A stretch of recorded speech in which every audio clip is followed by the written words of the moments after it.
מה קורה לילד עם קושי בוויסות חושי בחג השבועות? אז כל המשפחה יושבת יחד, הרבה אנשים, הרבה רעש, הרבה אוכל והרבה גירויים, וילד עם קושי בוויסות חושי, כל העומס הזה יכול להרגיש מוצף מאוד. הריחות של האוכל, המרקמים, הצבעים, הרעש של כולם שמדברים יחד, המגע והצפיפות סביב השולחן.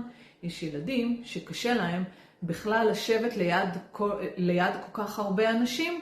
לפעמים הם נהיים עצבניים, לפעמים שקטים וסגורים, ולפעמים פשוט רוצים לברוח מהשולחן. זה לא כי הם לא רוצים להיות עם המשפחה, הגוף שלהם פשוט כבר לא מצליח להכיל את כל העומס. אז איך אפשר לעזור להם? אפשר לעשות שולחן ילדים ושולחן מבוגרים, וככה אנחנו בעצם נוריד להם קצת מהעומס והרעש.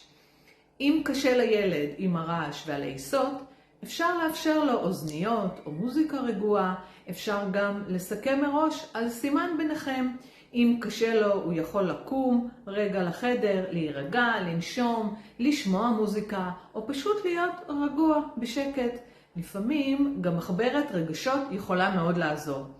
מקום שהילד יכול לכתוב בו מה שבעצם הוא מרגיש, להוציא את התסכול והעומס החוצה בצורה רגועה.